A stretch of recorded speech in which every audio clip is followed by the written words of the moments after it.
Welcome to exam सहपाठी।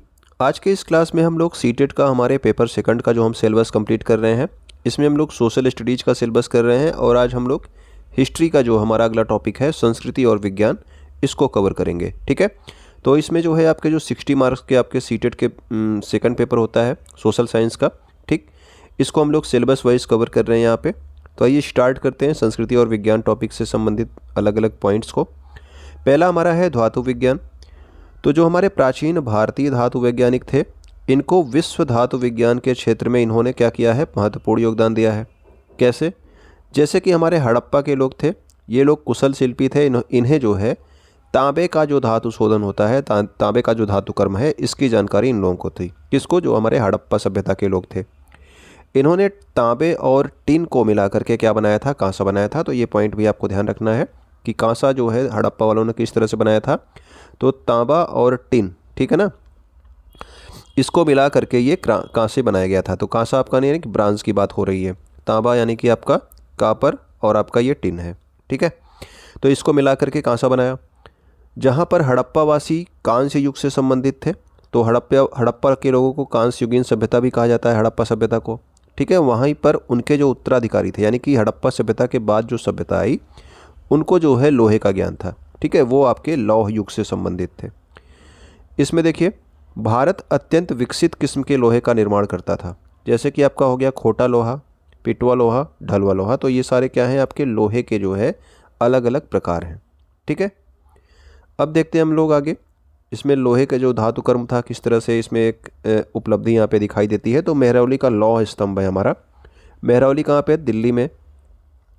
तो यहाँ पर कुतुब मीनार का परिसर है, वहाँ पर एक लौह स्तंभ लगाया गया है। कुतुब मीनार यानी कि जो आपका कुतुब मीनार है, इसका जो है एक परिसर है। ठीक है ना, वहीं पे आपका एक लौह स्तंभ भी है। ठीक है, जिसकी ऊंचाई 7.2 मीटर और वजन 3 टन से भी ज़्यादा है। इसका निर्माण लगभग 1500 साल पहले हुआ था।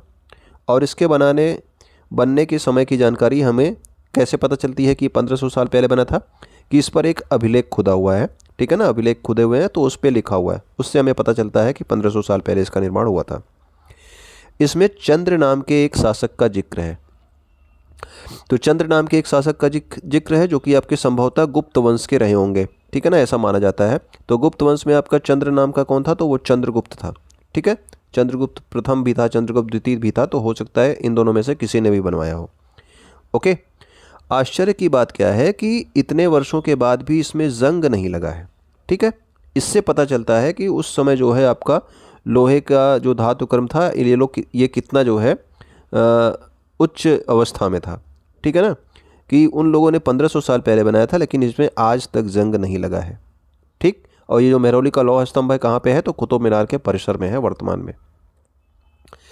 अब देखिए, ये लौह स्तंभ का यहाँ पे फिगर दिया गया है। ठीक है, यही आपका वो लौह स्तंभ है। यहाँ पे ईंट और पत्थरों की इमारतें। तो इसमें हम लोग जो है स्तूप और मंदिरों के बारे में पढ़ेंगे। ठीक है, स्तूप क्या होता है? तो स्तूप का जो शाब्दिक अर्थ होता है वो होता है टीला। ठीक है, तो शाब्दिक अर्थ किसी भी जो जितने भी आपको बताए गए हैं, उनका शाब्दिक अर्थ आपको पता होना चाहिए। तो स्तूप का शाब्दिक अर्थ क्या है? टीला है। स्तूप विभिन्न आकार के थे। ये कभी गोल बनाए जाते थे, कभी लंबे, कभी जो है बड़े और कभी छोटे। इस तरह के स्तूप बनाए जाते थे। लेकिन सभी स्तूपों में एक समानता थी। क्या समानता थी? कि सारे स्तूपों के भीतर जो है एक छोटा सा डिब्बा रखा रहता था। ठीक है, चाहे आपका लंबा हो, चाहे छोटा हो, चाहे बड़ा हो, चाहे गोल हो, कोई भी तरह का स्तूप हो, सब में जो है एक बात कॉमन थी कि सब में एक छोटा सा डिब्बा रखा रहता था। इन डिब्बों में बुद्ध के या फिर उनके अनुयायियों के शरीर के अवशेष, जैसे कि उस डिब्बे में दांत, हड्डी या उनकी राख, या फिर उनके द्वारा प्रयुक्त कोई चीज़, वो किसी चीज़ का यूज किए हो वो चीज़ उसमें रखी हो, या कोई कीमती पत्थर, या फिर उनके द्वारा प्रयोग किए गए सिक्के। ठीक है ना, तो उनकी मतलब कि बुद्ध हो गए या फिर उनके जो अनुयायी थे, इन लोगों के अवशेष या फिर उनके द्वारा प्रयुक्त की गई चीज़ें जो है इस डिब्बे में रखी रहती थी। ठीक है, इसे धातु मंजूषा कहते हैं। प्रारंभिक स्तूप धातु मंजूषा के ऊपर जो है रखा मिट्टी का टीला होता था। जो यानी कि स्टार्टिंग में जो आपका स्तूप बनते थे, उसमें ये जो धातु मंजूषा थी, इसके ऊपर जो है मिट्टी का टीला ही केवल होता था। ठीक है, अंदर आपका डिब्बा रख दिया, ऊपर मिट्टी का टीला रख दिया था। लेकिन बाद में ये जो टीला था, इसको ईंटों से ढक दिया गया। पहले जो है डिब्बा रखा था, उस पर मिट्टी डाल दी ऊपर से, ठीक है। बाद में इसको जो है ईंटों से ढक दिया। फिर इसके बाद वाले काल में गुंबद नुमा ढांचे के तरासे हुए पत्थरों से ढक दिया गया। फिर बाद में इसका गुंबद उम्बद बना दिया गया बढ़िया, ठीक है। तो पत्थर को तराश कर जो है बढ़िया उसको सजाया गया। प्रायः स्तूपों के चारों ओर परिक्रमा करने के लिए एक वृत्ताकार पथ होता था, ठीक। यानी कि अगर आपका कोई स्तूप बना है तो उसके चारों ओर क्या होगा, एक वृत्ताकार जो है उसके चारों ओर जो है एक पथ होता था, जिसे प्रदक्षिणा पथ कहते थे। तो ये भी ध्यान रखना कि प्रदक्षिणा पथ क्या है, यानी कि जो है परिक्रमा करने के लिए जो आपका वृत्ताकार पथ है उसी को प्रदक्षिणा पथ कहा जाता है। अब ये जो आपका रास्ता होता था इसको जो है रेलिंग से घेर दिया जाता था, ठीक है ना। इसको जो है चारों ओर जो है इसकी रेलिंग लगा दी जाती थी, जिसको क्या कहते थे, वेदिका कहते थे। इस रास्ते के चारों ओर रेलिंग लगती थी जिसको वेदिका कहा जाता था। वेदिका में प्रवेश द्वार बने होते थे। तो वेदिका, अब आपका रेलिंग लगी हुई तो एक जगह तो आपका अंदर घुसने के लिए प्रवेश द्वार लगे ही होंगे, ठीक है ना। तो रेलिंग अथवा अलंकृत प्रवेश द्वार जो कि आपका तोरण कहा जाता था, ये जो आपके प्रवेश द्वार थे इसको बढ़िया सजाया जाता था, ठीक है ना। अलंकृत प्रवेश द्वार होते थे, इसको बोला जाता था तोरण। यह प्रायः मूर्ति कला की सुंदर कलाकृतियों के से सजे होते थे। अब यहाँ पे आप लोग देखिए, इसमें ये आपका एक स्तूप दिया गया है, ये आपका सांची के स्तूप का है, ठीक है। तो ये आपकी सारी रेलिंग हो गई, इधर इधर साइड रेलिंग, इधर रेलिंग हो गई, इसको वेदिका कहते हैं। और ये आपका वो गेट हो गया जिसको आपका तोरण कहा जाता है। और आप देख रहे हो इसमें जो है बढ़िया सजावट की गई है, ठीक है ना, पूरे गेट में। तो ये जो है आपका हो गया, और अंदर आपका क्या है, स्तूप है। तो ये आपका सांची का स्तूप है। और याद रखना सांची का स्तूप कहाँ पे है, तो ये आपके मध्य प्रदेश में स्थित है, ठीक है। सांची का स्तूप कहाँ पे है, मध्य प्रदेश में स्थित है। इस काल में जो है कुछ आरंभिक हिंदू मंदिरों का भी निर्माण किया गया। अब देखिए कुछ आपके मंदिर भी थे, ठीक है, हिंदू मंदिरों का भी निर्माण किया गया इस समय। मंदिरों का जो सबसे महत्वपूर्ण भाग होता है वो क्या होता है, गर्भगृह। अब गर्भगृह क्या होता है, ये सारे जो पॉइंट हैं इनको आपको ध्यान रखना है। गर्भगृह वह जगह होता है जहाँ मुख्य देवी या फिर देवता की मूर्ति को रखा जाता है, ठीक है। जिस देवता की या फिर देवी की जो है मंदिर बनाया गया है उसके गर्भगृह में जो है उसी की मूर्ति रखी जाएगी। इस स्थान पर पुरोहित धार्मिक अनुष्ठान करते थे और भक्त क्या करते थे, पूजा करते थे। तो धार्मिक अनुष्ठान और पूजा आपके ये गर्भगृह में ही होता है। प्रायः मंदिरों में गर्भगृह के ऊपर काफ़ी ऊंचाई तक शिखर भी बनाए जाते थे, ठीक है ना। यानी कि अगर आपका यहाँ पे भगवान की मूर्ति रख दी गई तो उसके बाद आपका मंदिर में ऊपर तक इस तरह से शिखर बनाया जाता था, ठीक है। इसी के ऊपर यहाँ पे आपका झंडा उंडा लगा देते थे ऊपर, हाँ। तो ये शिखर बनता था, इसको शिखर बोला जाता है। अधिकतर मंदिरों में मंडप नाम की एक जगह होती थी। और यह क्या होता था, मंडप क्या होता था, तो मंडप एक सभागार होता था जहाँ लोग इकट्ठा होते थे। आप लोग देखे होंगे अगर मंदिर में गए होंगे तो मंदिरों में क्या होता है, अंदर की ओर क्या होता है, यहाँ पे आपका भगवान की मूर्ति होती है, इसी के ऊपर एकदम जाके एकदम इस तरह से पूरा ऊपर तक जो है क्या होता है, शिखर बना होता है। और आगे यहाँ पे जगह होती है, ठीक है ना, यहाँ पे जगह होती है, यहाँ पर लोग जो है इकट्ठा होते हैं, ढेर सारे लोग। तो इसी को जो है आपका मंडप कहा जाता है, ठीक है ना। ये सभागार होता है जहाँ पर लोग इकट्ठा होते थे। तो सारे पॉइंट्स के नाम याद रखना किसको क्या कहते हैं, ये आपसे पूछा जाता है। अब यहाँ पे देखिए, यहाँ पे दो मंदिरों के चित्र दिए गए हैं। ऊपर बाएं साइड में यानी कि आपका इस साइड में ये वाला जो मंदिर है ब्लैक एंड वाइट वाला, ये भीतर गांव का एक आरंभिक मंदिर है, ठीक है। उत्तर प्रदेश में है भीतर गांव, यहाँ पे मंदिर है। देखिए यहाँ पे भी देखिए इस तरह के शिखर बनाए गए हैं ना। और यह लगभग 1500 साल पहले पक्की ईंटों और पत्थरों से बनाया गया था। तो याद रखना है 1500 साल पहले ये आपकी पक्की ईंटों और पत्थरों से बनाया गया था आपका भीतर गाँव मंदिर। और इधर साइड में आपका ये क्या है, तो ये सब आपके महाबलीपुरम के एकास्मिक मंदिर हैं। ये वाले इधर आपके राइट साइड में, इधर साइड में ये सारे जो आपको दिख रहे हैं ये सब एकास्मिक मंदिर है। अब एकास्मिक मंदिर क्या होता है, महाबलीपुरम के प्रत्येक मंदिर एक ही विशाल पहाड़ी को तराश करके बनाया गया है, इसीलिए इन्हें एकाश्म यानी कि मोनोलिथ कहा जाता है। अब ये क्या था, ये आपका पहले यहाँ पे क्या थी, पहाड़ी थी, ठीक है ना, पहाड़ी थी, इस तरह से पहाड़ी रही होगी, उसको ऊपर से नीचे तक काट करके बना दिया गया, मंदिर बना दिया गया। लेकिन ये वाला क्या था, ये आपका ईंटों से बनाया गया था। तो ईंट से बनेगा तो आपका नीचे से ऊपर बनेगा, ठीक है ना। तो ये आप पॉइंट ध्यान रखना, पहाड़ी अगर है तो पहाड़ी को ऊपर से नीचे काटा जाता है। यहाँ पे देखिए बात दी गई है, ईंटों से बनाए जाने वाले मंदिरों में नीचे से ईंटों की एक एक तह को जोड़ते हुए आप ऊपर की ओर ले जाते हो, ठीक है। यहाँ से आप ईंट जोड़ोगे, यहाँ जोड़ोगे, यहाँ पे जोड़ोगे, इस तरह से जोड़ जोड़ के आप मंदिर बना दोगे, ठीक है। लेकिन जब आपका जो आपके चट्टान तराश कर जो बनाए जाते हैं मंदिर, तो चट्टान आपका मान लो इस तरह से ढेर सारा इस तरह का चट्टान है, आप क्या करोगे, नीचे से तो काटोगे नहीं, आपको ऊपर से काटना पड़ेगा। ठीक है, ऊपर से काट करके फिर नीचे की ओर आ पाओगे। तो इस तरह से जो आपके जो चट्टान होते हैं उसको काट कर जो मंदिर बनाए जाते थे वो ऊपर से नीचे के क्रम में बनाए जाते थे। ठीक है, महाबलीपुरम एकाश्म का क्या मतलब है कि एक ही पहाड़ी को काट करके तराश करके उस मंदिर को बनाया गया, इसीलिए उसको एकाश्म मंदिर कहते हैं। ठीक है, एक ही पत्थर को काट के बनाया गया मंदिर। अब देखिए यहाँ पे एक संग्रहालय में एक मूर्ति दी गई है।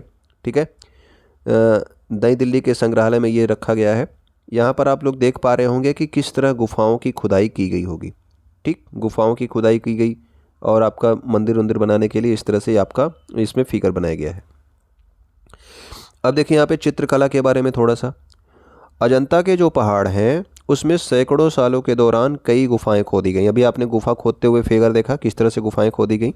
ठीक है, तो अजंता के जो पहाड़ थे वहाँ पर सैकड़ों सालों तक के दौरान जो है ढेर सारी गुफाएं बनाई गई और इनमें से कुछ गुफाओं में जो है चित्र से उसको सजाया गया, कुछ गुफाओं को चित्रों से सजाया गया था। अब गुफा के अंदर क्या होता है, गुफा के अंदर तो होता है अंधेरा। ठीक है, इसीलिए अधिकांश चित्र मसालों की रोशनी में बनाए गए थे। मसालों की रोशनी यानी कि आपके मसाल जलती है ना, उसको जला के ले जाते हैं अंदर तब दिखेगा। इन चित्रों के रंग 1500 साल बाद भी चमकदार हैं और ये रंग पौधों और खनिजों से बनाए गए थे। ठीक है ना, इसको जो है अंदर चित्र बनाकर उसको कलर भी किया गया है, लेकिन ये जो है इसके रंग अभी तक गए नहीं हैं, ये आज भी जो है चमकदार हैं। ये रंग जिन रंगों से इन्हें रंगा गया था, यहाँ पे एक फिगर वो आपका दिया गया है अजंता के एक गुफा में जो चित्र बनाया गया है उसका। ठीक है, अजंता का चित्र है ये। अब देखते हैं पुस्तकों की दुनिया। तो इसमें भी ढेर सारे पुस्तकें हैं और उनके जो है लेखकों के नाम आपको ध्यान जरूर रखने हैं क्योंकि ये सब आपसे पूछ लिए जाते हैं। करीब 1800 साल पहले एक प्रसिद्ध तमिल महाकाव्य, ये तमिल भाषा का एक महाकाव्य है जिसका नाम है सिलप्पदिकारम। ठीक है, सिलप्पदिकारम, और इसकी रचना किसने की थी, इलांगो ने की थी। ठीक है, सिलप्पदिकारम की रचना किसने की, इलांगो ने की। इसके अलावा एक तमिल महाकाव्य और है जिसका नाम है मेड़ी मेखलई। ठीक है, मेड़ी मेखलई, इसको करीब 1400 साल पहले सत्तनार द्वारा लिखा गया है और ये जो है आपके क्लास 6 की बुक्स में दी गई हैं और ये आपके टीजीटी लेवल तक ये क्वेश्चन पूछे जाते हैं और लोग गलत करते हैं। तो इसको जो है आप लोग क्या करना, ये जो पुस्तक है इसके लेखक है एक बार आप लोग कमेंट में ज़रूर लिख देना ताकि चीज़ें आपको याद रह जाएँ। ठीक है, तो मेड़ी मेखलई के लेखक के सत्तनार, सिलप्पदिकारम के लेखक कौन थे, इलांगो, और मेघदूतम की रचना किसने की थी, तो मेघदूतम की रचना जो है कालिदास ने संस्कृत भाषा में की थी। इसके अलावा हम लोगों ने पिछले चैप्टर में भी पढ़ा था कालिदास की एक रचना, ठीक है ना, उसका नाम आप लोग कमेंट करके बताना जिसमें आपका शकुंतला और जो है दुष्यंत की कहानी थी। ठीक है, पुराण भी इसी समय लिखे गए थे। तो जो आपके पुराण लिखे गए, ढेर सारे पुराण हैं वो भी इसी समय लिखे गए और पुराणों का शाब्दिक अर्थ क्या होता है, प्राचीन। ठीक है ना, और इन पुराणों में विष्णु हो गए, शिव हो गए, दुर्गा हो गई, पार्वती हो गई, इन जैसे देवी देवताओं से जुड़ी अलग अलग कहानियाँ दी गई हैं आपके पुराणों में। ओके, अधिकतर पुराण सरल संस्कृत श्लोक में लिखे गए हैं। ठीक है, जिससे जो है सारे लोग इसको आसानी से पढ़ सकें। कोई कठिन संस्कृत श्लोक नहीं बनाया गया है, सरल संस्कृत श्लोक में अधिकतर लिखे गए हैं। और जैसे आपके वेद थे, आपने देखा था कि वेद पढ़ने का अधिकार जो है, सुनने का अधिकार न तो शूद्रों को था न ही स्त्रियों को था, हमने पीछे ये पढ़ा है। लेकिन जो आपके पुराण थे, स्त्रियां और शूद्रों को पुराणों को सुनने की अनुमति थी। ठीक है ना, क्या होता था मंदिरों में जो है आपके जो पुरोहित होते थे वो पुराणों का जो है वाचन करते थे, तो वहाँ पे स्त्री और शूद्र भी जो है उसको सुनने का अधिकार उनको भी दिया गया था। दो संस्कृत महाकाव्य महाभारत और रामायण लंबे अरसे तक लोकप्रिय रहे हैं और अभी भी लोकप्रिय हैं ये। ठीक है, पुराणों और महाभारत दोनों को ही व्यास ऋषि ने संकलित किया था। तो याद रखना, इसको पूछा जाता है कि आपका पुराणों को किसने संकलित किया था, तो पुराणों को भी व्यास ऋषि ने संकलित किया। और जो आपका महाभारत था, ठीक है ना, इन दोनों को व्यास ऋषि थे, इन्होंने संकलित किया था। महाभारत में ही आपका भगवत गीता भी है। जो आपका भगवत गीता आप लोग देखते हो वो भी किसका भाग है, तो वो भी आपके महाभारत का ही भाग है। और जो आपने रामायण देखी, संस्कृत रामायण जो है सबसे पहले लिखी गई थी। तो संस्कृत रामायण किसके द्वारा लिखी गई थी, तो ये आपके महर्षि वाल्मीकि के द्वारा लिखी गई थी। जो अभी तुलसीदास जी हैं उन्होंने लिखी थी रामचरितमानस, अवधी भाषा में है, वो संस्कृत में नहीं है। ठीक है, संस्कृत रामायण किसने लिखी थी, तो ये आपके महर्षि वाल्मीकि ने लिखी थी। गणितज्ञ तथा खगोल शास्त्री आर्यभट्ट ने संस्कृत में आर्यभट्टियम नामक पुस्तक लिखी। तो ये हमारे बहुत बड़े गणितज्ञ थे, खगोल शास्त्री थे, जिनका नाम क्या था, आर्यभट्ट। इन्होंने संस्कृत भाषा में एक पुस्तक लिखी थी जिसका नाम था आर्यभट्टियम। ठीक है। और इसमें जो है इन्होंने बताया कि जो आपका दिन और रात होता है ये पृथ्वी के अपनी धुरी पर चक्कर काटने की वजह से होता है, जो कि आज हम लोग साइंटिफिक जो है प्रूव किए हैं। इसको जो है आर्यभट्ट ने अपनी पुस्तक में ही बता दिया था उसी समय कि दिन और रात जो है पृथ्वी के जो है अपनी धुरी पर चक्कर काटने की वजह से होते हैं। लेकिन हमको क्या लगता है कि हमको ये ऐसा लगता है कि रोज़ सूरज निकलता है और डूबता है। ऐसा नहीं है। जब आप जो भाग सूरज के सामने आता है वहाँ पे दिन रहता है और रात होती है। सूरज तो हमेशा निकला रहता है। ठीक है ना। सूरज जो है निकलता और डूबता नहीं है। सूरज हमेशा जो है आपका चमकता रहता है। पृथ्वी के घूमने के कारण जो है दिन और रात होती है। उन्होंने ग्रहण के बारे में भी एक वैज्ञानिक तर्क दिया था कि ग्रहण क्यों लगते हैं। इसके अलावा वृत्त की परिधि को मापने की विधि भी इन्होंने ढूंढ निकाली थी, जो कि आज जो आपकी विधि आपकी वृत्त को मापने की है, ठीक है ना, बिल्कुल एकदम सटीक उसी तरह की है। ये भी आपके वृत्त की परिधि को मापने की विधि किसने निकाली थी, आपके आर्यभट्टियम पुस्तक में लिखा है, आर्यभट्ट ने निकाली थी। ओके। अब देखते हैं आयुर्वेद से संबंधित चीज़ें कुछ। आयुर्वेद चिकित्सा विज्ञान की एक विख्यात पद्धति है जो प्राचीन भारत में विकसित हुई। ठीक है ना। तो आयुर्वेद भी जो आपका जो है चिकित्सा विज्ञान में है, तो प्राचीन भारत में जो है आयुर्वेद का भी विकास हुआ था। प्राचीन भारत में आयुर्वेद के दो प्रसिद्ध चिकित्सक थे, तो इन दोनों का नाम भी आपको याद रखना है। एक का नाम था चरक, दूसरे का नाम था सुश्रुत। ठीक है। सुश्रुत और चरक जो है ये आयुर्वेद के प्रसिद्ध चिकित्सक हुए थे प्राचीन भारत में। चरक ने लिखी थी, चरक द्वारा रचित चरक संहिता। तो चरक ने जो पुस्तक लिखी थी उसका नाम था चरक संहिता। औषधि शास्त्र की एक उल्लेखनीय पुस्तक है ये। और सुश्रुत के बारे में इंपॉर्टेंट चीज़ ये याद रखना है कि सुश्रुत की रचना तो सुश्रुत संहिता थी, लेकिन जो आपके सर्जरी यानी कि जिसको आप सर्जरी बोलते हो, शल्य चिकित्सा, इसकी विधियों का विस्तृत वर्णन किया गया था सुश्रुत संहिता में। तो ये आपको ये ध्यान रखना है कि जो आपका शल्य चिकित्सा है इससे संबंधित जानकारी किसने दी है, तो ये आपके सुश्रुत ने दी है। ठीक है ना। तो ये सारे पॉइंट्स आपको क्या करने हैं, ध्यान रखने हैं। अब कुछ और इम्पोर्टेंट पॉइंट्स आपके हैं, इसको भी देख लेते हैं हम लोग। जो हमारे कागज़ का आविष्कार है ये करीब 1900 साल पहले काई लून नाम का एक व्यक्ति था, चीन में, उसने किया था। ठीक है ना। काई लून नाम का एक व्यक्ति था, इसने क्या किया, आपके कागज़ का आविष्कार किया था। ठीक है। चीन का था ये। करीब 1400 साल पहले यह कोरिया पहुंची, यानी कि ये तकनीक जो है कागज़ बनाने की तकनीक कोरिया पहुंची लगभग 1400 साल पहले। 400-500 साल तक इन लोगों ने अपने पास ही छुपाए रखा, उसको कहीं और नहीं जाने दिया। इसके तुरंत बाद ही यह जापान तक फैल गई। ठीक है। पहले कोरिया पहुंची, फिर कोरिया के बाद जापान भी फैल गई। करीब 1800 साल पहले यह बगदाद में पहुंची ये तकनीक, यानी कि कागज़ बनाने की तकनीक बगदाद में पहुंची। फिर बगदाद से यह यूरोप गई, अफ्रीका गई और एशिया के अन्य भागों में फैल गई।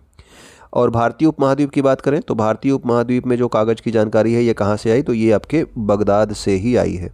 ठीक है। चीन से नहीं, बगदाद से आई है। जब बगदाद तक पहुंची उसके बाद जो है आपके एशिया, यूरोप और अफ्रीका में गई थी, तो भारतीय उपमहाद्वीप में भी बगदाद से आई थी। तो ये हमारे इंपॉर्टेंट पॉइंट्स है। हम ये आपसे उम्मीद कर रहे हैं कि आप वीडियो को अपने उन दोस्तों तक शेयर करोगे जो सीटेट एग्ज़ाम की तैयारी कर रहे हैं। चैनल को आप सब्सक्राइब कर लीजिएगा अगर आप नए हो। वीडियो आप लाइक कर देना अगर पसंद आया हो, नहीं पसंद आया तो आप डिसलाइक भी कर दीजिएगा। और कमेंट कर दिया करो यार, जो है क्वेश्चन कुछ पूछे जाते हैं तो कमेंट कर दिया करो, या फिर अगर आपको अच्छा लग रहा हो, नहीं अच्छा लगा हो, उसको कमेंट कर दिया करो। वीडियो को देखने के लिए आपका बहुत बहुत धन्यवाद। कुछ नया सीखने के लिए आपका बहुत बहुत धन्यवाद।